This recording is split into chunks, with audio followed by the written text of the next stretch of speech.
Hello and welcome. It is the Nisha Jackson Show. I'm Rusty Humphries. That there is Nisha Jackson. What are you eating there? Well, Rusty and I have been sitting here eating these today. They're so good. They are good. Well, I was going to ask you, what is it? They're coconut keto clusters. They're really good. There's different types of coconut clusters, but these are pecans, almonds, pumpkin seeds.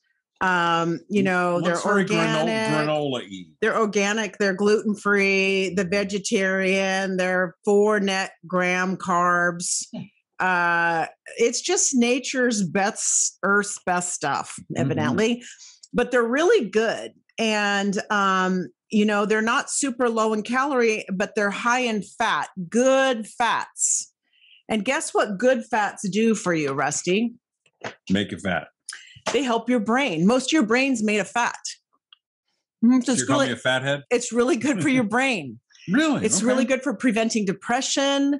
Good fats in your diet. Well, first of all, you can't make any hormone without fat.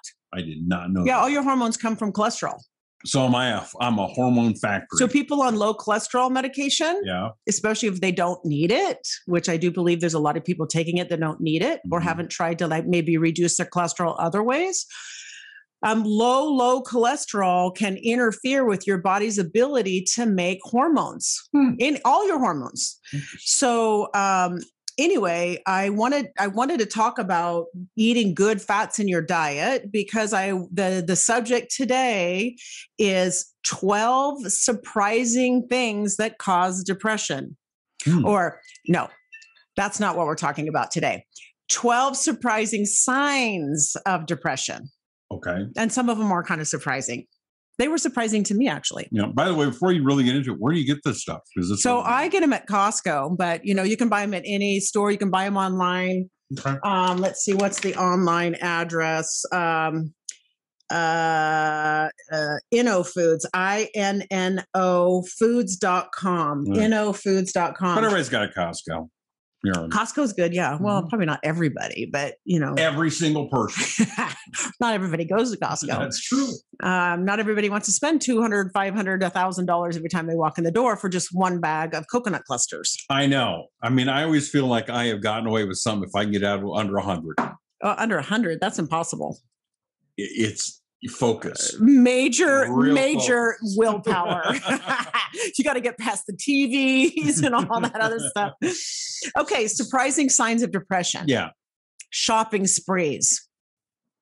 So I'm depressed all the time? Retail therapy, excessive retail therapy is actually a sign of depression. 1/3 of the people that perform regular retail therapy are actually clinically depressed. That's a lot. It is. So it's kind of important to get a handle on therapy, on your excessive spending. A lot of people, it's their way of avoiding their stress. It's a way of shooting up endorphin levels, giving yourself a little bit of an adrenaline rush by shopping. Make people feel good to shop. Yeah. I remember one time that I was super hooked on eBay. And every time I'd win something, I'd go, I won. And my husband said, wait, you didn't win anything. You have to now buy that a grand piano. For $10,000. I bought a grand piano in Michigan. Oh, how am I going to get it here now? Anyway, so it really does serve as a distraction, but the problem is that when it goes to an excess, it actually can be a sign of mania. So mania meaning you can't control it. You spend money, even money that you don't have, and or some sort of bipolar disorder. Hence the term WrestleMania. WrestleMania? People were really into wrestling at that time. They would spend lots of money and be into WrestleMania.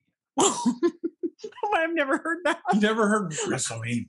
WWE, WF. Oh, okay. That's Hulk Hogan. Definitely not in my WrestleMania. That's not on brand for me. Okay. Me either. All right. Drinking heavily. Now that's on Drinking heavily. About 1/4 of the people who drink heavily have depression. for obvious reasons. Well, isn't alcohol a depressant and that makes you more depressed, yeah, right? if you cope with stress and anxiety only by drinking, then you most likely have a problem. Okay. And unfortunately today, drinking has become so socially acceptable in almost every circle. Okay, not every circle, but a lot of circles. And the problem is that we also are at an all-time high of stress. So if you combine those two, drinking being cool and socially acceptable and almost like, like just normal life, along with the highest stress we've ever experienced in our world in history, it kind of not a big surprise they go hand in hand. But the problem is that different people have different chemistries, brain chemistries, and some people are much more susceptible to the addiction of drinking. So it is, unfortunately, alcohol is a depressant. So it actually makes the depression worse the more you drink. And then you have to drink more. So it's that insidious onset vicious cycle that you get into. Number 3, binge eating. Another one that's kind of obvious. Binge eating, where you're like, oh my God, I cannot believe I just ate all of that. Right. And this happens a lot with people in the evening. They undereat during the day and they're completely stressed out and, over rushed and over hurried and overpacked schedules. And they come home in the evening and they just start eating and they eat straight on through to bedtime. So they've just many studies have linked depression with binge eating. And this happens mostly in middle-aged people. So we know that there's a very strong link between depression and drinking, because drinking and, binge drinking and binge eating, because it works. What we're trying to do when we're stressed and depressed is our serotonin level is low. And when our serotonin level is low, I was looking for a supplement to show you. We want to bring our serotonin level up. So instead of taking like a good natural supplement that we have in our office called the mood supplement, easy to remember, it helps your mood.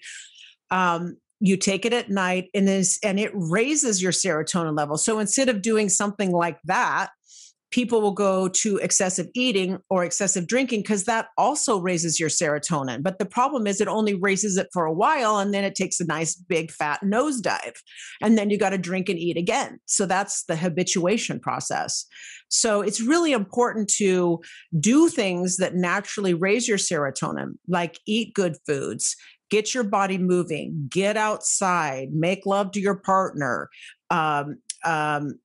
take the mood supplement, do things that naturally bring up your serotonin and GABA, norepinephrine, dopamine levels, instead of habituating on something that's going to make you even more depressed. By the way, I started giving my daughter that mood supplement. Yes. And it really has helped her a lot. Yeah. She's actually nice again. Oh, yeah. I love it. It's great for PMS. It's great for people who are stressed. Just remember, you don't have to have like a chemical imbalance to take something that would help your mood. A lot of people are like, oh, I don't need that. And, their partner's like, they're so irritable. They're flying off the handle all the time. And it really does make a difference. You can't just wake up one day and say, okay, today I'm going to have a normal serotonin level. I know I'm stressed out of my mind, but I'm just going to will myself to have a normal serotonin. You can't do that. It doesn't work. So you have to do something to make it come up. Forgetfulness is a sign of, can be a sign of depression. They've linked high stress and the imbalance of cortisol, which is the stress hormone. It shrinks a part of your brain, the hippocampus part of your brain that is related to memory. So all of a sudden you can't remember anything. Now that can be a hormone disorder too, which we'll talk about in a different show. Now, I say yesterday you told me I was low on cortisol. So is that why I'm forgetting stuff? Yes. So low or high, excessive stimulation to the brain from stress can actually shrink the brain. So when the brain shrinks in the hippocampus area, it will affect your memory, concentration, word finding, focus, those kind of things. So it can be very concerning when you're not remembering things. So don't forget to subscribe to the Mark Jackson Show here. Mark? That was being forgetful. No, NishaJackson.com. All right. Excessive internet use. I don't know if you've ever been in this situation. Keep doing the show. People who are always on their phone or computer, and they would prefer to be on their phone and computer. They would prefer that over social interactions. Yeah. That is a problem. Remember, we learned this at Rhythmia. The number one all-time most highest on the list determinant of a long life, long, healthy life. Guess what it is? Social interactions. Number one, by far, number one, social interactions. Preferably healthy social interactions, but social interactions. So excessive internet use to the point that you would prefer to be home on your computer, shopping, surfing, whatever, over connecting with people, friends, family, whatever. You're really good at that. I would not prefer the internet. I mean, no, you're really good with social interaction. I like a lot of social. I want people over for dinner. I want to go out to lunch. Yeah, of course, this all is around food. But, right. Me, it's I have no idea who my neighbor is there, or there, or there, or there. Yeah. Yeah. Well, people who overuse the internet tend to spend time, this is what research shows, on pornography, online communities, and game sites. Mm-hmm. Those are not healthy for you. Online communities, huh? Yeah. Mm-hmm. So anyway, that's another sign is excessive internet use. Shoplifting. I was kind of surprised about this one. Shoplifting can be a sign of depression. They've identified that at least half of the shoplifters suffer from depression because it's definitely a little bit of an adrenaline rush to get out the door without getting caught stealing something from a store. I don't get this. No. But it does provide something that gets them up when they feel really flat. But again, this is correlated even with alcohol and binge eating and all that stuff. It gives you a little bit of a rush, followed by feeling even much worse. Back pain, I can relate to this one. Back pain, 42% with back pain are depressed. 42% of the people with back pain actually have some form of depression. Why would back pain have to do with depression? Especially low back pain, because low back pain is often where you store your stress. And you can, if you have issues, they're in your tissues, right? So a lot of people store their stress in their stomach, solar plexus area, but also in their lower back. And actually the two are correlated because your muscles wrap around from your stomach to your back. So people who are depressed are really at risk for back pain and vice versa. If you have chronic back pain, you're more likely to become depressed. So definitely do something about that because it's really important. Here's a new one. Okay. Risky sexual behavior is a sign of depression. Okay. That's what they say. It's more commonly, depression is actually more commonly associated with low sex drive or low libido. But in some people, it's very much correlated with very risky sexual behaviors. And, there's a lot of them. Obsession, sexual obsession, infidelity, internet use that leads to that. So again, if you know someone or you are engaging in risky sexual behavior, obviously that's not healthy for you. And it's probably not healthy for the other person. So I would suggest that you really look at the situation and identify, is this coming from an area of not feeling very good about my life and not feeling very good about myself? And am I suffering from some form of just feeling down, blue, or depressed? Yeah. Exaggerated emotions. I think a lot of us can relate to that. Flying off the handle for no reason, crying all the time, or not expressing any emotions at all. Like something really bad happens to you and you don't even react. Like there's like no reaction. So any extreme on either end can be very much related to depression. And again, depression's not like the final answer. It's not the last thing, you're doomed, you'll have this for life. It's treatable. Depression's treatable. Well, that's my question. I mean, the first thing a lot of doctors say is, well, here's a pill and that's going to make you feel better. Is that the answer, you think? Well, we don't like to treat it that way in our office. I mean, sometimes people do need medication. I mean, they do. And some of the worst cases, their lives have been saved by using medication.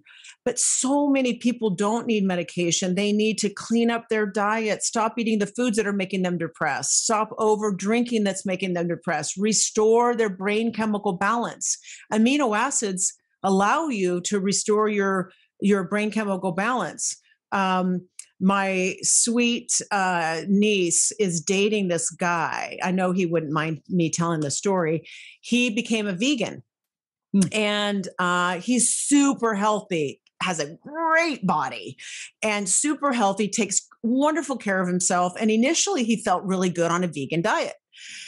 But the problem is the vegan diet is a lot of work. Right? You got to be super careful how you mix your proteins to get complete proteins, because proteins are what amino acids are proteins.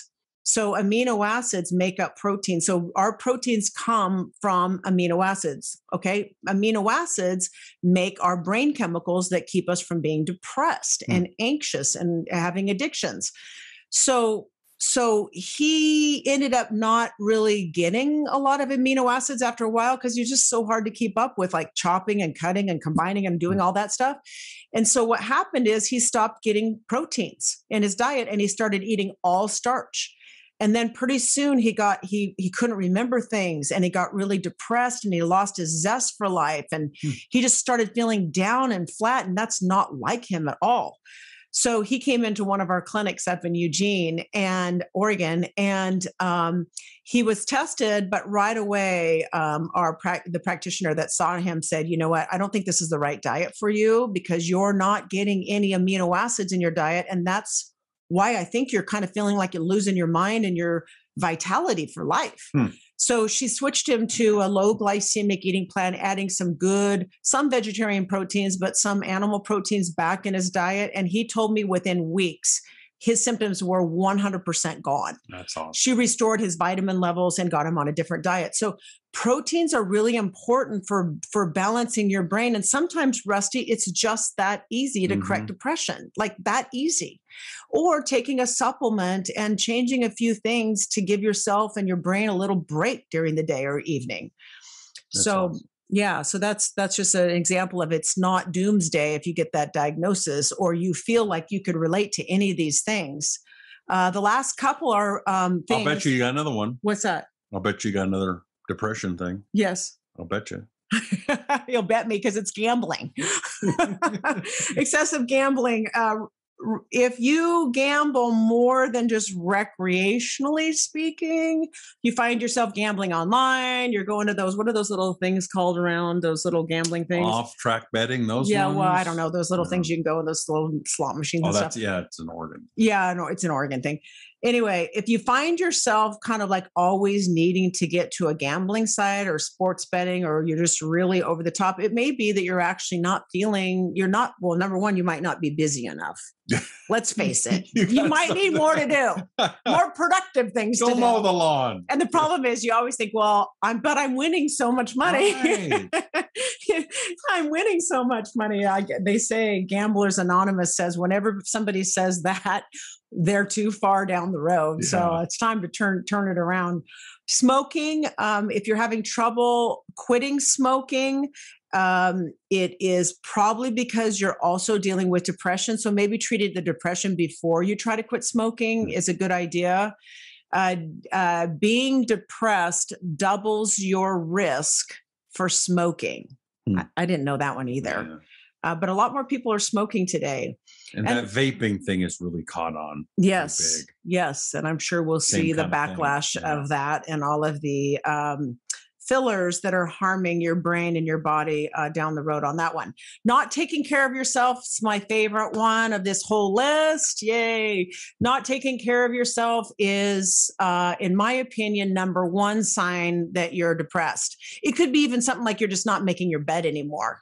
Do you know that's a sign of depression? You used to make your bed and now you're not making your bed. No exercise, no vitamins, just basic self-care. If you're finding that you just don't care, you're not even taking your supplements. Maybe you're not going in for your routine examinations. You're not restoring the levels that somebody told you should. You're just doing a lot of destructive behavior and nothing good for you. Mm-hmm. Those are signs of depression, or could be signs of depression. So the mood supplement is a great place to start. You just take 2 at bedtime. You can get it on my website, nishajackson.com.